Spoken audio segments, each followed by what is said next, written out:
ആലപ്പുഴ പെരുമ്പളം പാലം ഉദ്ഘാടന ചടങ്ങിന്റെ ലൈവ് സംപ്രേഷണത്തിന്റെ ലിങ്ക് തന്റെ സമൂഹ മാധ്യമ പേജിൽ നിന്ന് നീക്കം ചെയ്ത് ജി സുധാകരൻ. മുഖ്യമന്ത്രി പാലം ഉദ്ഘാടനം ചെയ്യുന്ന ചടങ്ങിലെ മുഖ്യ അതിഥിയായി സുധാകരനെയാണ് തീരുമാനിച്ചിരുന്നതെങ്കിലും അദ്ദേഹം പങ്കെടുത്തില്ല. ഇതോടെ സുധാകരനും CPM നേതൃത്വവും തമ്മിലുള്ള പ്രശ്നങ്ങൾ പരിഹരിക്കപ്പെടാനുള്ള സാധ്യതകൾ മങ്ങി. മുഖ്യമന്ത്രിയായിരുന്നു പാലത്തിന്റെ ഉദ്ഘാടകൻ. ഉദ്ഘാടന ചടങ്ങിന്റെ ലൈവ് സംപ്രേഷണം ഉണ്ടാകുമെന്ന് സുധാകരന്റെ ഫേസ്ബുക്ക് പേജിൽ രാവിലെ അറിയിപ്പുണ്ടായിരുന്നു. അതോടെ സുധാകരനും പാർട്ടിയും തമ്മിലുള്ള പിണക്കത്തിന്റെ മഞ്ഞുരുകി എന്ന തരത്തിലുള്ള റിപ്പോർട്ടുകളും വന്നു. എന്നാൽ തന്റെ അറിവോടെയല്ല അറിയിപ്പ് വന്നതെന്നും പേജിന്റെ അഡ്മിനാണ് അത് ചെയ്തതെന്നും പറഞ്ഞ സുധാകരൻ ലൈവ് ലിങ്ക് നീക്കം ചെയ്യുകയായിരുന്നു. ഒരു CPM ജില്ലാ കമ്മിറ്റി അംഗമാണ് അഡ്മിൻ. നേരത്തെ മന്ത്രി മുഹമ്മദ് റിയാസ് സുധാകരനെ പരിപാടിയിലേക്ക് ഔദ്യോഗികമായി ക്ഷണിക്കുകയും മുഖ്യാതിഥിയായി നോട്ടീസിൽ പേരും ചിത്രവും ഉൾപ്പെടുത്തുകയും ചെയ്തിരുന്നു. എന്നാൽ ആരോഗ്യപരമായ കാരണങ്ങൾ ചൂണ്ടിക്കാട്ടിയാണ് സുധാകരൻ വിട്ടുനിന്നതെന്നാണ് വിവരം.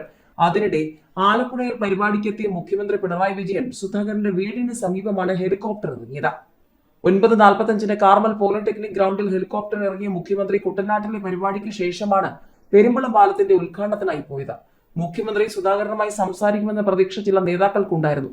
പെരുമ്പളം പാലം മുഖ്യമന്ത്രി പിണറായി വിജയൻ ഉദ്ഘാടനം ചെയ്തു.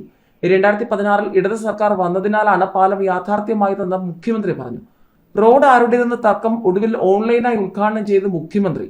വയനാട് വെള്ളമുണ്ട 8-4 നിന്ന് തുടങ്ങി വാരാമ്പറ്റ പടിഞ്ഞാറത്തറയിൽ അവസാനിക്കുന്ന റോഡ് മുഖ്യമന്ത്രി പിണറായി വിജയൻ ഓൺലൈനായി ഉദ്ഘാടനം ചെയ്തു.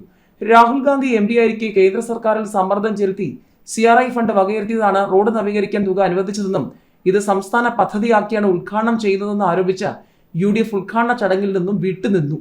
പല കാര്യങ്ങളും മറച്ചുവെച്ച് പൂർണ്ണമായും സംസ്ഥാന പദ്ധതിയെന്ന് തെറ്റിദ്ധരിപ്പിച്ചാണ് ഉദ്ഘാടന പരിപാടികൾ ആസൂത്രണം ചെയ്തതെന്ന് UDF കുറ്റപ്പെടുത്തി. സ്ഥലം MDയെ അവഗണിച്ചാണ് ഉദ്ഘാടന പരിപാടികൾ തീരുമാനിച്ചതെന്നും UDF ആരോപിച്ചു. CPMലുള്ള ചോദ്യങ്ങൾ തീരുന്നേയില്ല. RJD അതൃപ്തി പരസ്യമാക്കിയിരിക്കുകയാണ്. 3 സീറ്റ് കൂടുതൽ വേണം, വാക്ക് പാലിക്കണമെന്ന് RJD. ഇടതുമുന്നണിയിലെ സീറ്റ് വിഭജനത്തിന്റെ ഭാഗമായി CPMുമായി നടത്തിയ ചർച്ചയിലെ അതൃപ്തി പരസ്യമാക്കി രാഷ്ട്രീയ ജനതാദൾ. നിയമസഭാ തെരഞ്ഞെടുപ്പിൽ 3 സീറ്റ് കൂടുതൽ വേണമെന്ന ആവശ്യമാണ് സംസ്ഥാന നേതൃയോഗം ഉയർത്തിയത്. CPMുമായി നടത്തിയ ചർച്ചയിൽ തൃപ്തിയില്ല. കോടിയേരി ബാലകൃഷ്ണൻ നൽകിയ വാക്ക് CPM പാലിക്കണമെന്നും ഉഭയകക്ഷി ചർച്ചയ്ക്ക് തയ്യാറാവണമെന്നും സംസ്ഥാന നേതൃയോഗം ആവശ്യപ്പെട്ടു. PK ശശിയെ CPMിൽ നിന്നും പുറത്താക്കിയതിന് പിന്നാലെയുള്ള പരാമർശത്തിൽ പുലിവാല് പിടിച്ചിരിക്കുകയാണ് Mannarkkad area secretary NK Narayanankutty. തറവാട്ടിൽ പിറന്ന സ്ത്രീകൾക്ക് ഇനി CPM ഏരിയ കമ്മിറ്റി ഓഫീസിൽ കയറാമെന്ന ഏരിയ സെക്രട്ടറിയുടെ പരാമർശത്തിനെതിരെ വിമർശനം ഉയരുകയാണ്. നാരായണൻകുട്ടിക്കെതിരെ പ്രതിഷേധം പരസ്യമാക്കി ജനാധിപത്യ മഹിളാ അസോസിയേഷൻ പ്രവർത്തകർ രംഗത്തെത്തി. ഇത്രയും കാലം CPM ഏരിയ കമ്മിറ്റി ഓഫീസിൽ കയറിയ സ്ത്രീകൾ തറവാട്ടിൽ പിറന്നവരല്ലേ എന്ന ചോദ്യമാണ് ജനാധിപത്യ മഹിളാ അസോസിയേഷൻ പ്രവർത്തകർ ഉയർത്തുന്നത്. CPM തെങ്കര എന്ന പേരിലുള്ള വാട്സ്ആപ്പ് ഗ്രൂപ്പിലെ വനിതാ സഖാക്കളാണ് രൂക്ഷ വിമർശനവുമായി രംഗത്തെത്തിയത്. ഏരിയ സെക്രട്ടറി മാധ്യമങ്ങൾക്ക് മുന്നിൽ വായിൽ തോന്നിയത് വിളിച്ചു പറയുകയാണെന്നും CPMിലെ വനിതാ സഖാക്കളെ മോശമായി ചിത്രീകരിക്കുന്ന പരാമർശമാണ് നടത്തിയതെന്നും വിമർശനമുണ്ട്. മുഖ്യമന്ത്രി നാട്ടുകാരനാണെന്ന് പറയാൻ ലജ്ജിക്കുന്നുവെന്ന് സുധാകരൻ. ഹരിച്ചു മുടിച്ചെന്ന് വേണുഗോപാൽ. പ്രതിപക്ഷ നേതാവ് VD സതീശൻ നയിക്കുന്ന പുതുയുഗ യാത്രയുടെ തിരുവനന്തപുരത്തെ സമാപന വേദിയിൽ ഇടതു ഭരണത്തെയും മുഖ്യമന്ത്രി പിണറായി വിജയനെയും കടന്നാക്രമിച്ച് കോൺഗ്രസ് നേതാക്കളും രംഗത്ത് വന്നു.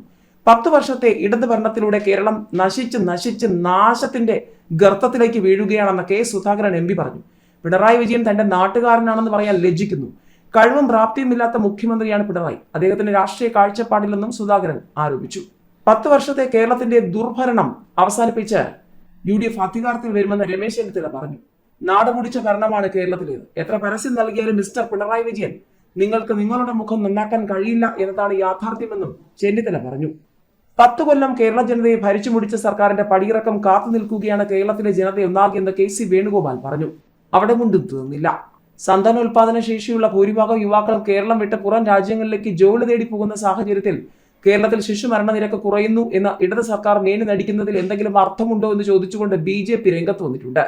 ഈ യാഥാർത്ഥ്യം ഇതായിരിക്കെ ഇത് പറഞ്ഞ BJP സംസ്ഥാന അധ്യക്ഷൻ രാജീവ് ചന്ദ്രശേഖരനെ ഒരു വിഡ്ഢിയെ ചിത്രീകരിച്ച ജോൺ ബ്രിട്ടാസ് പോസ്റ്റ് ചെയ്ത വീഡിയോയ്ക്കെതിരെ കടുത്ത വിമർശനം ഉയരുകയാണ്.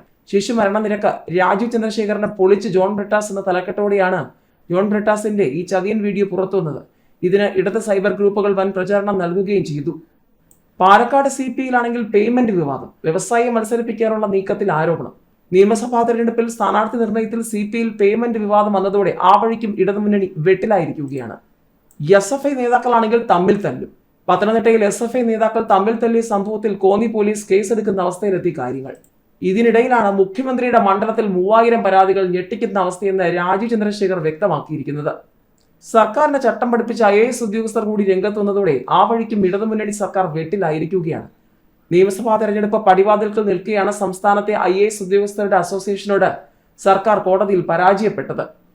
ഇതിനിടയിൽ അധികാരം ഒഴിയും മുൻപ് 1000 കോടി രൂപ കടമെടുക്കാൻ പിണറായി സർക്കാർ ഒരുങ്ങുന്നുവെന്ന വാർത്തകളുമുണ്ട്.